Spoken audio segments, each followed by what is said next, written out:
Bien, siempre tenemos una lectura bíblica para compartir con ustedes en esta mañana.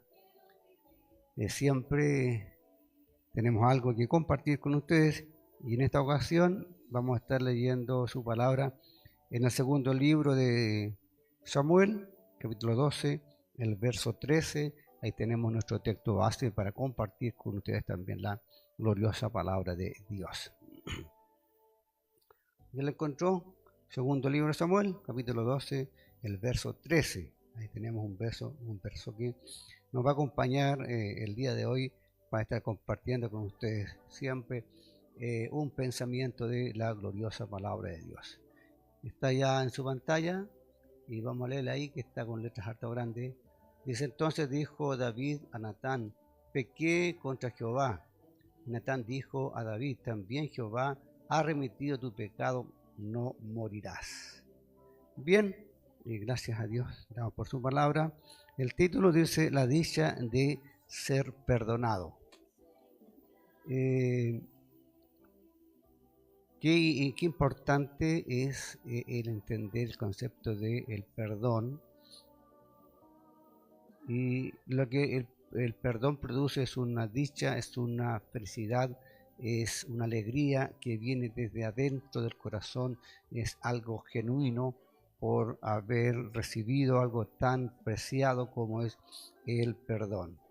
Si bien es cierto, podemos hablar del perdón, podemos hablar de un indulto que pueda dar un presidente a alguna persona que está presa y que por alguna circunstancia el presidente tiene hasta ahora la facultad de indultar a algunas personas.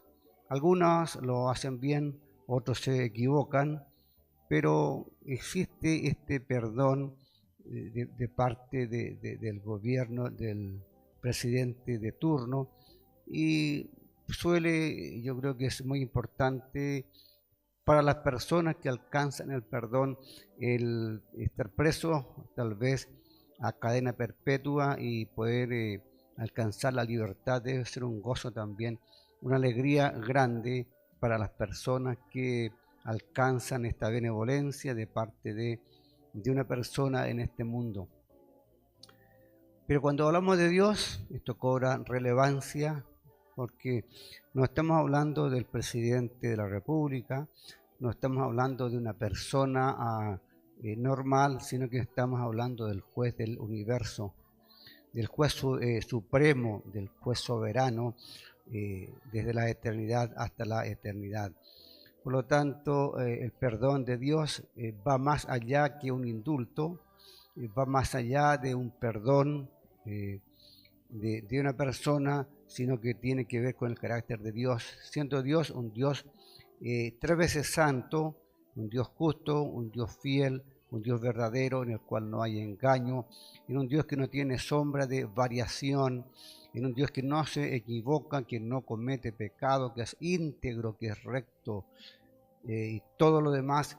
Y cuando se alcanza el perdón de Dios, entonces eso sí es una verdadera dicha, es una verdadera alegría, un gozo de lo profundo del corazón, ya que si bien es cierto, puede haber indultos, pero es un perdón a pasajeros, un perdón de este mundo que no va a libertar a la persona, no le va a libertar el alma de la persona por la eternidad.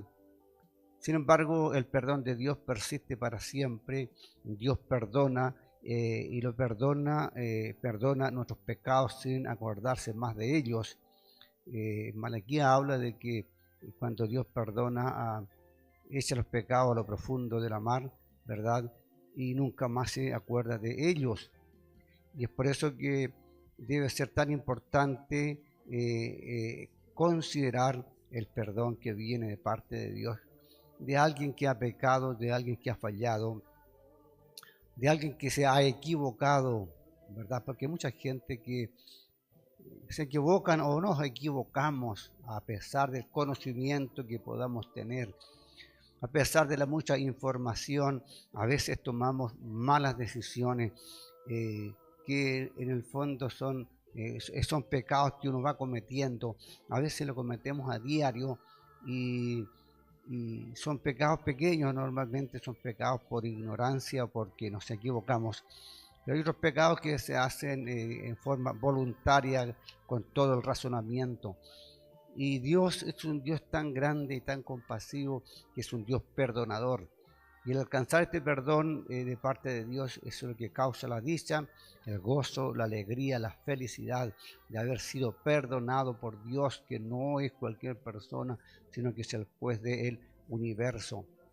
Cuando vemos ahí en Apocalipsis capítulo 1 a Jesús, considerado por muchos como el juez del universo, vemos un ser, dice que sus cabellos son blancos como la blanca lana, su rostro resplandece como el sol a mediodía, dice que sus ojos son como dos llamas de fuego, de su boca nace una espada aguda y su voz es como el estruendo de muchas aguas o como el estruendo de una catarata.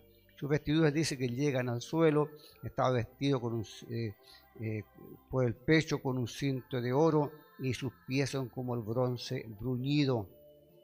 La imagen tal vez del juez del universo, el que va a juzgar un día a todas las naciones, el que va a juzgar a todo ser humano creado en este mundo, en el cual muchas personas alcanzarán el perdón, la salvación, la vida eterna acá en la vida presente, y muchos otros irán a condenación eterna por una eternidad. Entonces vemos y debemos considerar y debemos de ver cuán grande es el amor de Dios, ese Dios tan compasivo, tan perdonador, un Dios clemente que se mueve a misericordia, aunque le fallamos constantemente. Así que en esta mañana vamos a estar viendo este pasaje que nos va a estar hablando un poco acerca de este perdón que afecta a muchas personas, afecta a mucha gente dentro, me refiero, de la iglesia, desde los altos líderes hasta el último hermano que llega a la iglesia con menos responsabilidad, tal vez en el conocimiento, pero que sí le fallamos a Dios constantemente. Es el caso de un personaje que es relevante, que es muy importante y que es el gran rey David.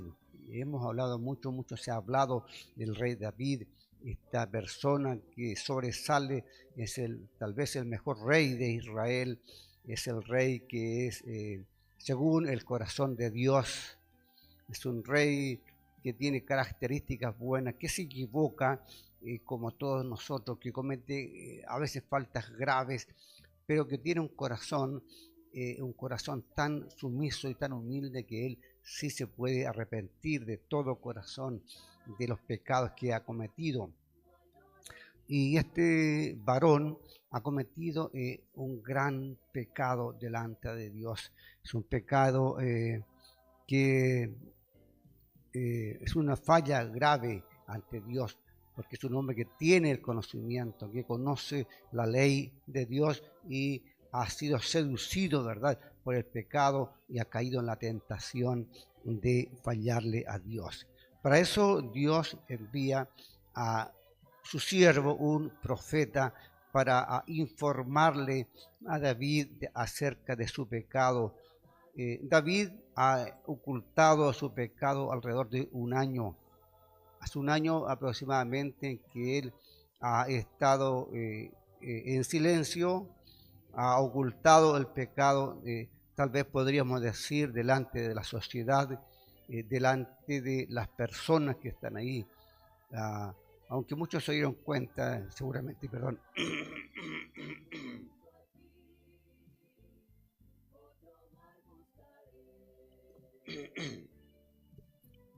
Seguramente se dieron cuenta del pecado. Un círculo muy reducido sabía acerca de la muerte de Urías. Y Dios envía a Natán para descubrir el pecado de David, para lo cual usa una parábola en donde hay un hombre muy rico que tiene muchas propiedades, tiene muchos animales, muchas ovejas. y a esta persona le llega una visita, y para atenderle aquel hombre rico no toma de lo suyo, sino que dice que va y toma la única oveja, la cordera de ese ahí, de un hombre pobre, y la sacrifica para recibir a la familia. Dice que David entró en cólera, se enojó mucho y dice: el tal muera. Muera, aparte de pagar, como decía la ley, cuadruplicado el valor de aquel lo que se había robado, que él muera. Ahí viene la voz del profeta que viene de parte de Dios y le dice que ese hombre eres tú.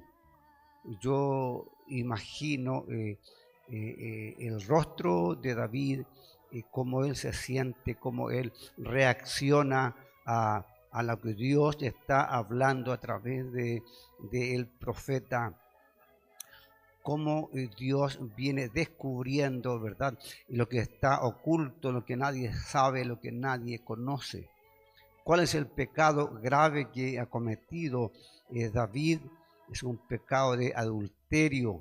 Él tomó la mujer ajena, él estaba ocioso, descuidó su relación con Dios, descuidó sus deberes como rey. Él debiera de haber ido a la guerra como siempre lo hacía. Se quedó esa vez en su casa, se quedó tal vez ocioso. Dicen por ahí que la madre de la maldad, la ociosidad, y estaba ahí recorriendo un día sobre el terrado de su casa ahí, y mira hacia el lado y ve a una mujer hermosa que se está bañando. Betsabé estaba cumpliendo con un ritual de pureza en su casa, y él la ve en esa condición y la toma. Betsabé no se puede renegar ni rebelar, porque es el rey quien está haciendo esto, y cae en este primer pecado de adulterio, tal vez de un abuso más allá también de parte de David, un abuso sexual, un abuso de autoridad hacia Betsabé, que era una mujer casada, y la toma para sí, y Betsabé concibe, ¿verdad?, y queda encinta. Pero no termina ahí el pecado de David. Cuando él se da cuenta, procura que Urías, ¿verdad?, vuelva de la guerra, lo manda a buscar para que Urías haga vida matrimonial con Betsabé. Pero los planes de Dios no coinciden con los planes de David, no resultan los planes ni la maquinación de David de que Urías vaya y esté con su esposa, porque Urías considera que todos los soldados, toda la gente está en el campo de batalla, ya no se puede dar el lujo de ir y estar con su mujer, y se queda ahí a la puerta y duerme ahí. David intenta muchas veces el que Urías vaya y se vaya con su mujer, para que después pueda decir y ese hijo pueda pasar como hijo de Urías, pero Urías no lo hace, y David planea, ¿verdad?, maquina este plan, podemos decir, diabólico, es el asesinar a Urías. Urías era un hombre de guerra, pero no estaba entre los primeros 30 valientes. ¿Y qué hacen, verdad? Lo envían y lo colocan ahí al frente de la batalla, donde están los mejores, y ahí muere Urías, y todo queda tapado, todo queda ahí bajo cuerda, y nadie se entera excepto el general y también a David, que comete este pecado tan grave. Digamos, si lo meditáramos hoy día, enviar la carta con el mismo Urías al general ahí, y que lo lleven a la muerte, y eso es un acto grave, es una violación grave. ¿Qué dice la ley con respecto a esto? La violación, ¿verdad?, el adulterio y el homicidio se tenía que pagar con la vida. O sea, David debiera de haber muerto por este pecado. Aunque era el rey de Israel, la ley es para todos, no es para unas pocas personas, no es para aquellos los que son de más bajo rango. Dentro de la iglesia, la ley, la justicia es para todas las personas, nadie queda fuera, nadie está exento. Si el alto líder cometió una falta, debe de ser disciplinado, debe de ser corregido por la palabra de Dios como está escrito. Y muchas veces eso va quedando oculto, se oculta muchas veces en los altos líderes que acompañan a estas personas, porque se oculta el pecado, pero sin embargo ante Dios no hay nada oculto. Dice la palabra de Dios que todo lo oculto tiene que salir a la luz algún día, y ese es el caso que estamos viviendo con este gran siervo de Dios que es parte de la genealogía de Jesús. Al Señor Jesús se le llama el hijo de David. Entonces vemos esta persona de renombre que lamentablemente ha caído en un pecado grave, ha fallado gravemente a su Dios, a su Señor, a su Redentor, a su dueño. Entonces, habiéndole declarado Dios, ¿verdad?, su pecado, vamos a descubrir que el aguijón de la culpa, David durante todo este tiempo, aproximadamente durante un año, ha vivido bajo la presión de la culpa, se ha sentido culpable. Es una persona que no tiene descanso en el interior, en su alma, su conciencia le está afectando gravemente. Tal vez no puede concebir el sueño por las noches, porque podemos verlo acá en el Salmo 32, versos 3 y 4, dice: mientras callé, se envejecieron mis huesos en mi gemir todo el día, porque de día y de noche se agravó sobre mí tu mano. Ahí está entonces, primero la conciencia afectando la mente de David, ¿verdad? Durante un año llevando la carga de la culpa, la carga de el pecado, ocultando ese pecado delante de Dios, que es imposible. Un hombre con entendimiento, un hombre con capacidad debe de entender que uno no puede ocultarle nada a Dios, uno le puede ocultar a los hombres, a las personas el pecado, pero no lo puede hacer ante Dios, porque Dios, ya hemos comentado que Dios es omnisciente, todo lo sabe, todo lo conoce, todo lo ve, para Él no hay nada oculto, para Él todo está claramente a la luz.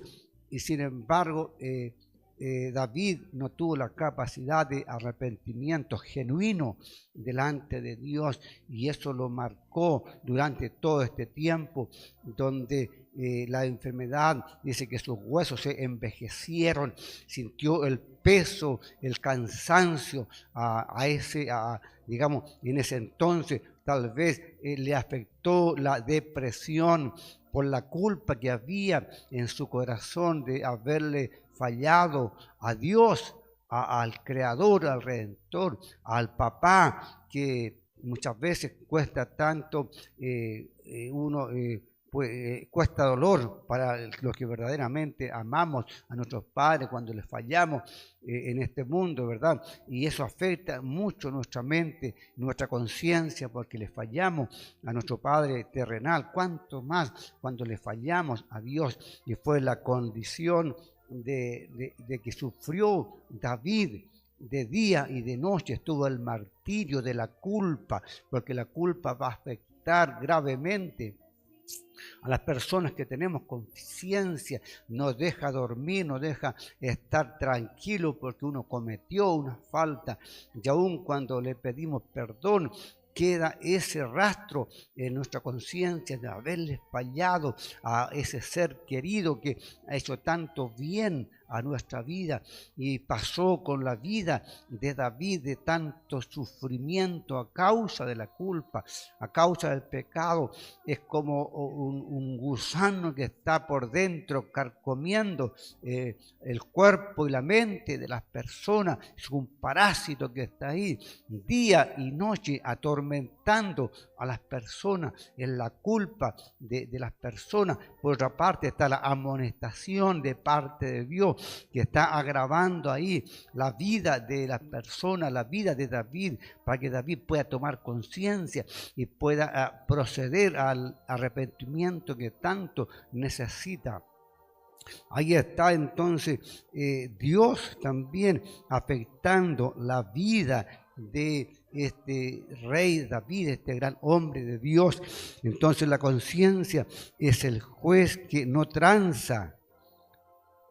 Cuando uno tiene la conciencia despierta, esa conciencia no tranza, esa conciencia no nos permite estar tranquilos, porque está siempre amonestándonos a que procedamos a ese arrepentimiento, a que nos acerquemos a Dios, que confesemos, que nos arrepintamos. Ahí está la conciencia diciéndote: eso que hiciste no está bien, no está correcto delante de Dios, no está correcto delante de los hombres.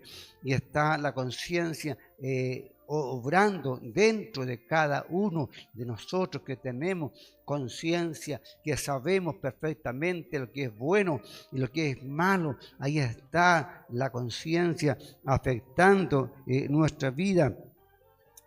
Y lo que afecta hoy día a muchos creyentes, hay muchos creyentes que están hoy día afectados también. Bueno, justamente por la culpa, porque no han podido tener la capacidad de poder confesar el pecado. No han tenido la capacidad de acercarse a Dios primeramente. Nosotros lo primero que tenemos que hacer es acercarnos a Dios cada vez que nos equivocamos, cada vez que le fallamos a Dios. Es a Él que tenemos que ir de una forma humillada, contrita, para ir a la presencia de Dios, a pedir perdón a Dios. Pero sin embargo hay muchas personas que están dentro de las iglesias, que están en pecado y que siguen su vida, y que a pesar de que la conciencia les amonesta, siguen en esta condición, siguen de día y de noche sufriendo, digamos, lo que afecta el pecado. Las consecuencias del pecado van a afectar la vida del verdadero creyente, que le cuesta tanto reconocer ante Dios, porque se avergüenza. ¿Cómo yo voy a pedir perdón si lo que yo he cometido tal vez puede ser leve, puede ser grave, pero delante de Dios es un pecado? Entonces, porque debemos entender nuevamente que a Dios no le podemos ocultar nada. Él todo lo sabe, todo lo entiende, Él todo lo ve. Donde uno vaya, ahí va a estar la presencia de Dios. Oía una vez un hermano que iba a la iglesia, aparentemente convirtió a Dios, pero siempre le gustó el tomar, el beber, y él normalmente en los campos la gente lo hacía a campo abierto, pero él, cuando iba a tomar el vino, él se colocaba debajo de un techo para que Dios no lo viera. Y lo que él pensaba: imagínense, si es omnisciente, no hay un lugar donde no esté la presencia de Dios. En todo el universo está Dios. Nadie se puede esconder de la presencia de Dios. Y sin embargo mucha gente está en esta condición, guardando, está ahí escondiéndose de parte de Dios. Es imposible que alguien se esconda de parte de Dios. Entonces dice: y el pecado está consciente de su pecado, pero no siente. Cuando las personas pecan ante Dios y no les da frío, no les da calor. Hay gente dentro, estoy hablando de gente de iglesia, donde no les da frío. Cuando pecan no les da calor, no son afectados y ellos siguen haciéndolo de igual manera. Ellos siguen predicando, siguen haciendo la obra de Dios. Eso es porque la conciencia está cauterizada, está muerta y las personas no sienten esto, no tienen la capacidad, entonces ni la necesidad de arrepentirse, porque al principio esto causa el dolor, la preocupación, pero uno cae una vez, 2 veces, 3 veces, la conciencia se va cauterizando con el tiempo y ya el pecado no duele, no afecta, y eso le pasa a muchas personas. No me refiero solamente al pecado adulterio, cualquier pecado que las personas cometan dentro de la iglesia, y está pasando en este tiempo donde la gente está en esta condición y está cometiendo esta falta delante de Dios, y como Dios está a veces lo que está oculto, tarde o temprano va a salir a la luz. Hermano, no hay nada oculto para Dios, todo está ahí, está presente, y Él en su amor tiene que sacar a la luz, por amor también a las personas, por amor a nosotros, por amor a David. Él lo tenía que hacer porque David tal vez estaba condenado a muerte físicamente y también probablemente espiritualmente en la condición que él estaba. Pero Dios no quiere que esto suceda en nuestra vida. No quiere que las personas sigan pecando, sigan actuando de esta manera. Lo que Dios quiere que las personas entonces puedan proceder a este arrepentimiento y salvarse. ¿Cuánta gente habrá en este tiempo que está en esta condición? Pero ¿qué se le puede recomendar? Que ellos vayan con un corazón contrito y sincero y se arrepientan delante de Dios, pidan perdón a Dios de una forma genuina, que Dios es un Dios perdonador, es un Dios compasivo, misericordioso y clemente, y que Él sí perdona el pecado que nosotros cometemos, a veces a diario hay que estar confesando nuestros pecados, trayendo los pensamientos a la autoridad de Dios, porque es algo que nosotros debemos de dar cuenta delante de Dios. Qué importante es esto, amados hermanos, es considerar esto que le ha pasado a David y que nosotros a veces también lo cometemos, no cometemos los mismos pecados, pero cometemos otras faltas que deben de ser confesadas delante de Dios. Próximamente vemos la acción del Espíritu Santo. Ahí está el Espíritu Santo activando, ¿verdad? El Espíritu Santo, el que lleva al profeta Natán para amonestar a este siervo David. Va ahí el profeta con el mensaje de parte de Dios para hablarle a David, para amonestarle y para mostrarle su pecado, para que David proceda a un arrepentimiento. Porque eso es lo que Dios quiere, que las personas puedan proceder a un arrepentimiento. Es el Espíritu Santo que redarguye de pecado para convencerle de su error y mostrarle que está equivocado, para llevarlo a un arrepentimiento. Dios siempre toma la iniciativa de llevarnos al arrepentimiento. Él nos va a hablar a la conciencia, pero nos va a hablar principalmente por la palabra de Dios, para que nosotros vayamos al arrepentimiento. ¿Quién no se equivoca? ¿Quién no peca? No hay nadie, no hay uno siquiera que no se equivoque. Ahí el apóstol Juan dice que los que pecan no son de Dios, pero sin embargo dice que aquel que dice que uno peca hace mentiroso a Dios, porque hay faltas que uno va cometiendo diariamente. Tal vez son fallas pequeñas, pero hay que confesarlas, porque eso está afectando la conciencia de Dios, porque es una rebelión en contra de su palabra, en contra de la persona misma de Dios, porque Dios es un ser moral y Él demanda santidad de nosotros. Por eso que Dios es el que habla a nuestra mente, a nuestro corazón, es el que habla a nuestro espíritu.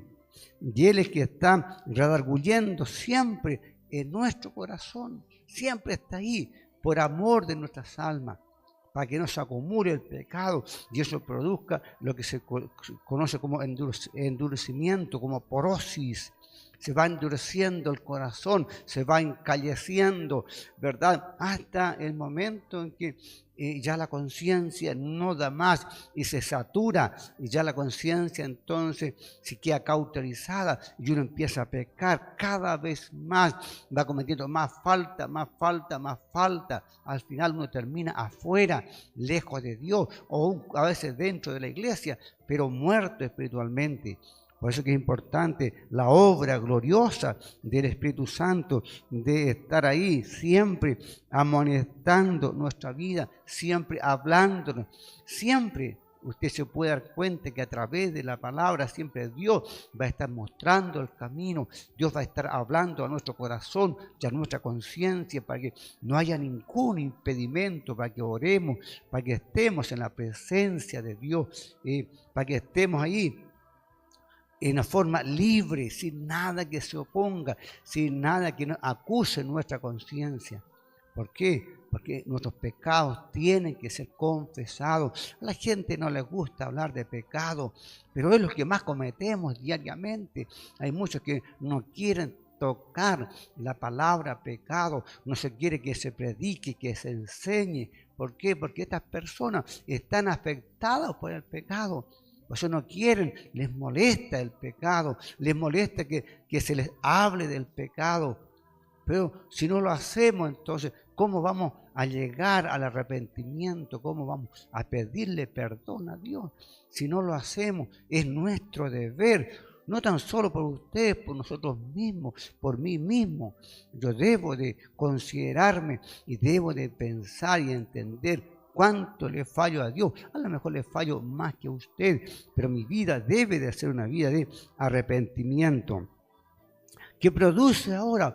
Cuando el Espíritu Santo nos redarguye de pecado, cuando ahí está la palabra hablándonos al corazón, esto produce un arrepentimiento genuino en el corazón de las personas. Fue lo que le pasó a David, ¿verdad? David, al oír la palabra de Dios, al oír lo que Dios estaba declarando a través de lo que le estaba exponiendo Natán, él se dio cuenta, él salió, fue descubierto, pero él no se rebeló. Él lo que hizo fue arrepentirse de corazón, reconocer el pecado delante de Dios y arrepentirse de una forma genuina, no de los labios hacia afuera, no en una forma a la ligereza, sino que lo hizo de todo corazón. Dice que David, procede a un arrepentimiento genuino.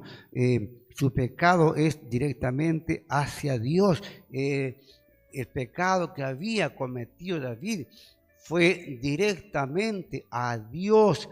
Es verdad, afectó la integridad de Betsabé y de Urías, el que le costó la muerte a Urías, pero el pecado fue contra Dios. No es contra las personas. Si nosotros acá en la tierra cometimos un error, se le llama un delito. Cometió delito la persona porque transgredió las leyes del Estado y tiene que ser sancionado por esos delitos, por las faltas graves que se cometen acá. Pero acá, ante Dios, estos delitos son pecados. Es un pecado entonces el cual se hizo ante Dios cuando yo cometo falta.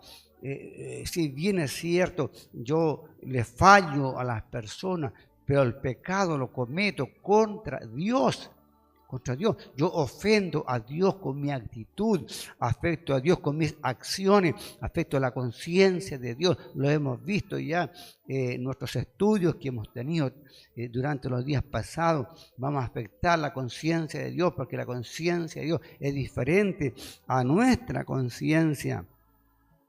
Y entonces vemos ahí esa actitud de David de reconocer el pecado en Salmo 51, 3 y 4, dice, porque reconozco mis rebeliones y mi pecado está siempre delante de mí. Contra ti, solo he pecado y he hecho lo malo delante de tus ojos, para que seas justo en tu palabra y tenido por justo en tu juicio. Ahí está el arrepentimiento genuino de David en el Salmo 51. Ahí está la gran confesión de David, ese corazón contrito, humillado, que va a reconocer el pecado delante de Dios, va ante Dios para que Dios le perdone, ¿verdad? Le perdone, porque Dios perdona el arrepentimiento genuino. Dios nos perdona las excusas. Cuando uno dice, parece que, siendo que hemos pecado, entonces Dios nos perdona las excusas, nos perdona los parece. Yo estaba mucho tiempo atrás en algún lugar y había tiempo de cenar y uno conoce el accionar de cada persona, uno conoce todo lo que las personas hacen. Y habían personas que habían fallado. ¿Qué hacían estas personas cuando había que arreglarse con el hermano? Ellos decían, bueno, yo estoy en esta noche, si es que le he fallado a alguien. Pero ellos sabían que habían fallado, pero no podían rebajarse, según ellos, a reconocer que habían fallado, a lo mejor avergonzarse ahí. Pero sí decir, sabe hermano, yo me equivoqué, yo hablé mal de usted, tuve esta actitud hacia usted, yo quiero que usted me perdone para que Dios también me perdone. Pero la gente no hacía, muchos de ellos no hacían esto, porque muchos eran líderes, muchos eran personas que estaban en cargos altos dentro de la iglesia. Pero sin embargo, el hermano humilde, el sincero, ese que ama a Dios, ese que quiere ser verdaderamente perdonado, él se avergonzaba y decía, lo que ellos decían, yo en esta noche quiero avergonzar mi carne, yo le quiero pedir perdón a tal persona porque yo lo ofendí, yo hablé mal de él.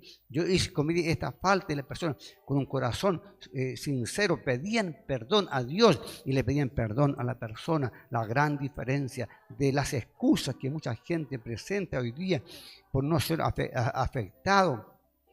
A la gente les cuesta a veces pedir perdón, a veces los hermanos pedir perdón al pastor porque se equivocaron. ¿Verdad? ¿Cómo yo le voy a pedir perdón al pastor? El pastor, si es el pastor, ¿cómo va a pensar que yo cometí esa falta? Pero hay que hacerlo, hay que pedir perdón. Hay que pedir perdón. Me correspondió una vez en un seminario, por la mañana Dios me amonestó y me dijo, pide perdón a tu pastor. Y yo era pastor también y yo no quería hacerlo. Y yo decía, ¿cómo me voy a avergonzar? Y eso no me dejó desde muy temprano. Y llegó la hora de ir al seminario donde estábamos, ¿verdad? Y Dios me decía, pídele perdón. Y yo no aguanté más. Y estaba el pastor ahí, el obispo, estaba predicando. Y yo me paré y pasé adelante. Le dije, sabe, pastor, yo quiero que usted me perdone porque yo hablé de usted más de la cuenta. Porque había que hacerlo. ¿Sabe de qué se trataba el primer tema? Se trataba del perdón. Se trataba de eso. Yo no sabía de qué se trataba el tema, pero Dios me había amonestado. ¿Para qué? Para que otras personas procedieran a lo mismo, para que otras personas se pidieran perdón entre sí y le pidieran perdón a Dios. Que cuesta perdonar y que cuesta pedir perdón. ¿Por qué? Porque pareciera que el pedir perdón va a rebajar a la persona, es todo lo contrario, dignifica a la persona, porque debemos de entender que acá no hay nadie justo, nadie puede decir que no peca, porque el que dice que no peca hace mentiroso a Dios. Por eso es la importancia entonces de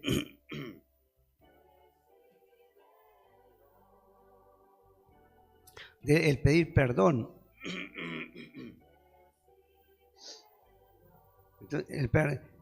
Y eso es tan importante porque el perdón de Dios, ¿verdad? Está presente. Está ahí, hijitos míos. Si alguno ha pecado, abogado tenemos para con el Padre, a Jesucristo el justo. Está la oferta, está todo ahí para que nosotros podamos arrepentirnos y pedirle perdón a Dios. Y viene el perdón de Dios. ¿Cuándo viene el perdón de Dios? Dice, el corazón contrito y humillado, Dios no lo despreciará. Dios no va a despreciar a esa persona que se humilla de todo corazón y va a la planta de Dios y le pide perdón y le dice, Señor, perdóname, mira, yo pequé, yo hablé mal de esta persona.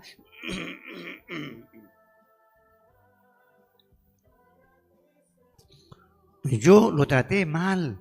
¿Cuántas veces ofendimos a las personas? A veces no nos damos cuenta que ofendimos, otras veces no nos damos cuenta que ofendemos a las personas. Yo cuántas veces habré ofendido a las personas, muchas veces me ha correspondido pedir perdón a los hermanos, porque debo de hacerlo, pedir perdón porque me equivoqué, me expresé mal. A veces uno en las mismas predicaciones se equivoca, en las mismas predicaciones uno ofende a los hermanos, los trata mal porque de repente se le pasa la mano, porque uno cree que por el hecho de estar acá tiene más autoridad que las demás personas, pero no es así. Debemos de pedir perdón y un perdón genuino, con corazón contrito, humillado. Lo primero que hacemos, que vamos a la oración y de todo corazón le pedimos perdón a Dios y después vamos donde las personas y le pedimos perdón porque ofendimos. ¿Cuántas veces ofendimos entre nosotros? Ofendimos a la familia, ofendimos a nuestros padres, ofendimos a nuestros hijos, ofendimos a la esposa. Y uno dice, bueno, ¿qué tanto? Si es mi esposa. La esposa es una persona diferente a usted. Si usted le falló, usted le tiene que pedir perdón a la esposa le tiene que pedir perdón al esposo. Si el hijo le falló al papá, le tiene que pedir perdón. Y si el papá le falló al hijo, le tiene que pedir perdón.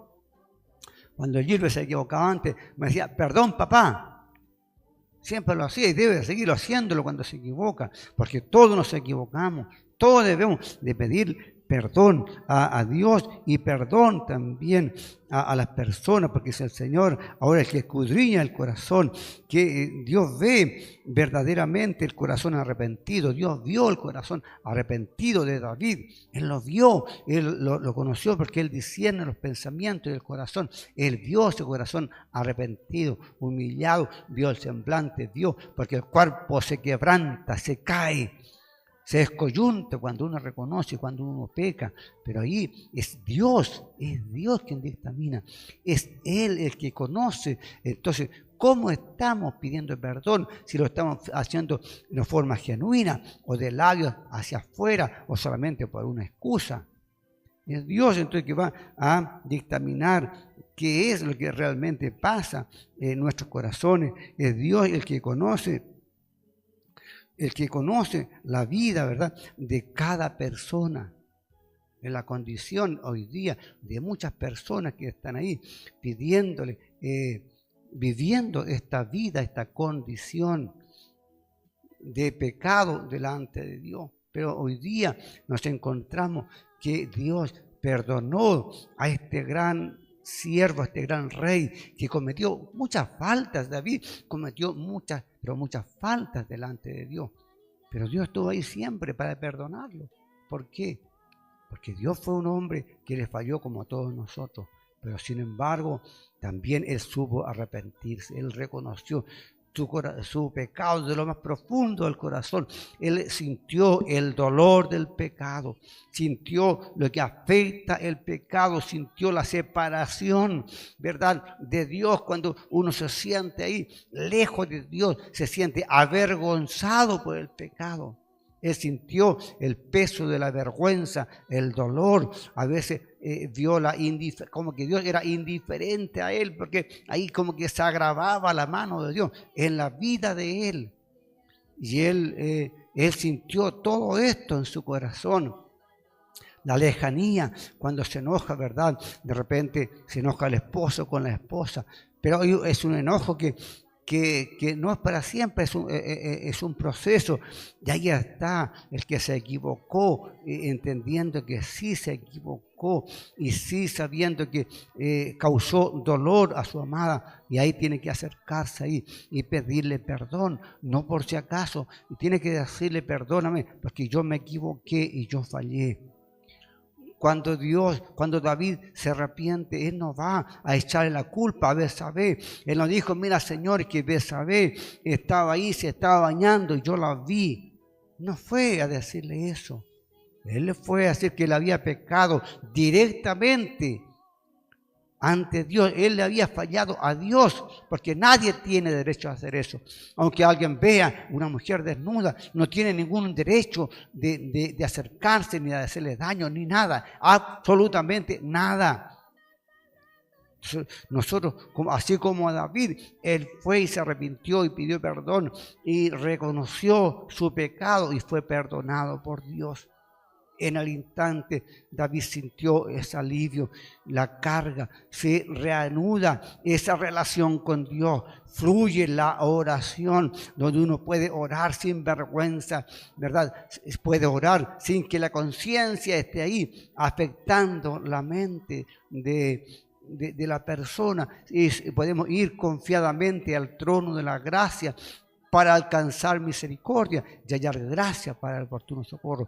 Se reanuda nuestra relación con Dios. Pero hay algo que pasa, que son las consecuencias. David fue perdonado. David se arregló con Dios, se abuenó con Dios. Hubo ese nuevo fluir, esa nueva relación en la intimidad con Dios. Pero ¿sabe lo que pasó?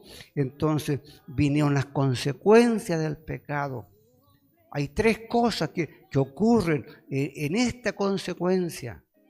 Primero, ese hijo que había concebido, ¿verdad?, de ese adulterio, se murió. El niño murió. Segundo lugar, dice que Dios dará sus mujeres a su prójimo. Se cumplió la palabra de Dios. ¿Por qué se cumplió? Porque cuando se revela Absalón, David tiene que huir del palacio y quedaban las concubinas. Dice que Absalón estuvo con las mujeres a plena luz. A plena luz. Él tuvo intimidad con las mujeres de David. David lo hizo en oculto. Nadie se dio cuenta, que nadie lo sabía. Pero Absalón, su propio hijo, ¿verdad?, tomó a sus mujeres. Y la última consecuencia, que la espada no se iba a apartar, siempre estuvo la espada en contra de David, en contra de su reino, en contra de la familia. Entonces, a veces, hermano, hay consecuencias que van a venir, que vamos a ser perdonados por Jesús y que vamos a estar ahí en la presencia de Dios. Pero las consecuencias van a estar, porque el pecado sí provoca consecuencias en nosotros. Por ejemplo, una infidelidad va a causar, si el esposo ha sido infiel, va a causar un dolor en el corazón de la esposa, un dolor que a lo mejor lo va a sufrir por mucho tiempo. Va a haber desconfianza en la esposa hacia el esposo, o el esposo hacia la esposa. Eso va a ocurrir, y tantas otras cosas donde van a haber consecuencias, donde Dios también va a traer la disciplina y Dios también va a corregir, en donde Dios también va a traer el látigo, el azote hacia las personas. Decía mi papá en uno de sus cultos, él decía que le había fallado a Dios y que él seguramente no lo había confesado al Señor su pecado. Dice que por la noche tuvo un sueño y viene el Señor con un látigo y le da un latigazo tan fuerte que a él le dolió mucho. Era la forma de expresar, digamos, de la disciplina de Dios. Nosotros como hijos debemos de ser disciplinados, y si quedamos sin disciplina puede ser grave, porque quien Dios disciplina es a los hijos. Él no anda disciplinando al mundo como muchos predicadores andan por ahí, disciplinando al mundo y castigando al mundo. Dios va a corregir y va a disciplinar a los hijos. Hebreos capítulo 12, usted lo va a encontrar. La disciplina que viene de parte de Dios. Y a quien disciplina a Dios, disciplina a los hijos y a los que están dentro de la iglesia y que cometen falta y que hacen una y otra y dice: a mí no me falta nada. Entonces, ¿qué pasa con esa persona? Es un bastardo. Ese nombre no está escrito en el libro de la vida porque peca y porque falla y hace lo que quiere dentro de la iglesia. Decía un joven, decía: yo no le hago caso a mi pastor. Él decía: el pastor me hace esto y hago todo lo contrario. ¿Por qué? Porque realmente no han tenido un encuentro personal con Jesús. No se han encontrado con Dios, no se han encontrado con el Señor. Su nombre no está escrito en el libro de la vida, no ha sido sellado con el sello del Espíritu Santo. No le pertenece a Dios, por eso hace cosas, ¿verdad? Y que no le pasa nada. Estoy concluyendo. Había un pastor, decía el pastor, ¿sabe? Cada cosa que cometo, el Señor me corrige, no me deja pasar una. Así debe de ser. Así debe de ser, porque Dios nos tiene que corregir y nos tiene que disciplinar, porque somos sus hijos.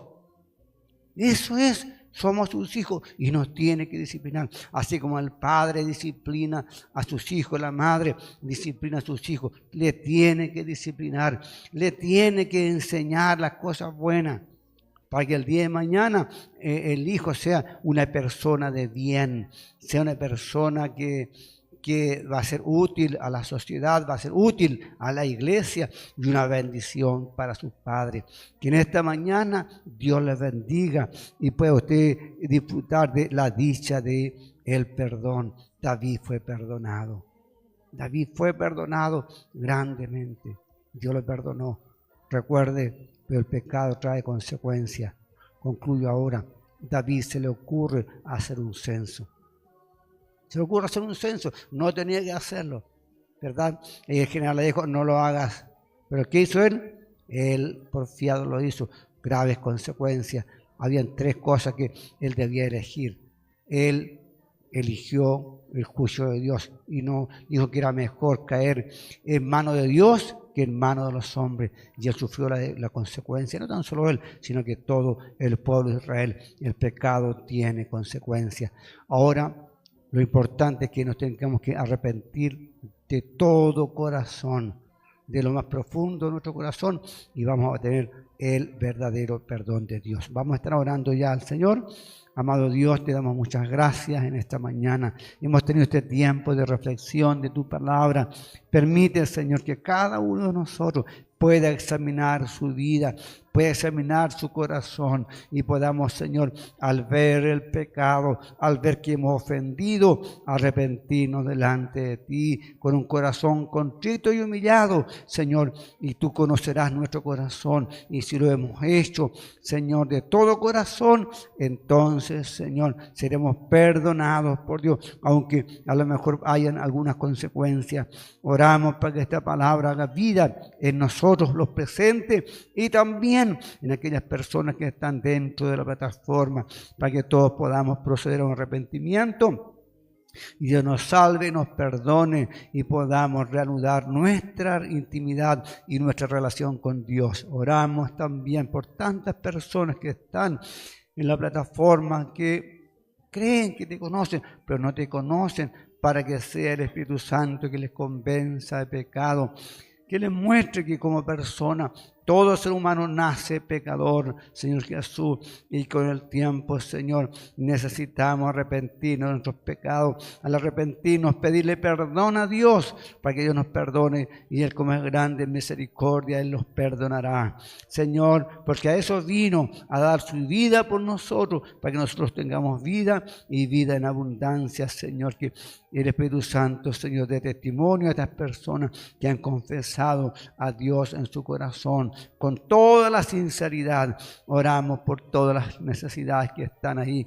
En muchos hogares, muchas personas que están enfermas, Señor, te pedimos por ellas, por sanidad divina. Te presentamos al pastor Abel Pinilla ahí en Chillán, para que se recupere ahora, Señor, satisfactoriamente de la enfermedad que le tuvo hospitalizado en la UCI, que ya está en su casa recuperándose, para que él esté bien junto a la familia. Y todas aquellas personas que están ahí de igual manera puedan confiar en Jesús, que Jesús todavía sigue sanando, sigue obrando en el corazón de las personas, para que también transforme la vida, Señor, en los matrimonios, para que haya entendimiento, haya un arreglo genuino, Señor, y haya paz en los hogares, en los padres, los hijos también. Oramos por todos los que no tienen trabajo, para que abras puertas de bendición. Señor, necesitamos que haya trabajo para poder también sobrevivir, estar bien para las familias, los niños, Señor, que padecen con el frío y las necesidades. Oramos también, Padre, en el nombre de Jesús, por la iglesia, para que tú la guardes, la iglesia siga siendo un refugio para tanta gente necesitada, tanta gente pobre, tanta gente que está ahí en el pecado, tanta gente que está falta de amor, y venga a la iglesia, venga tu presencia y la iglesia sea un refugio para ellos también, Señor Jesús. Ellos se salven, te conozcan a ti, se salven. Oramos por aquellos que, por los misioneros, los evangelistas que van llevando el mensaje a los diferentes lugares, para que ellos también, Señor, sean guardados y su fe no falle, Señor, ahí aún cuando en el lecho de muerte. Oramos también, Señor, por las autoridades en Chile, para que nuestro país prospere, para que les vaya bien a los chilenos, Señor, para que la economía se mejore, Señor amado, para que haya muchas fuentes de trabajo, Señor, para los más, especialmente para los más desvalidos. Oramos también al Señor Jesús para que los gobiernos, las autoridades gobiernen con equidad, apliquen justicia, Señor Jesús, y gobiernen para todo el pueblo, mirando, Señor, especialmente a los desprovistos y a los más necesitados. Bendice nuestra nación, guárdanos, Señor, a nosotros, guarda a todos aquellos que trabajan, los que están bajo peligro, cubiertos en la virtud gloriosa de tu sangre, bajo la cobertura del Espíritu Santo, al cuidado de los ángeles, y mantenga el cerco de protección a nuestro alrededor. Ahora, Señor, le damos gracias en el nombre de Jesús. Amén y amén. Que Dios les bendiga.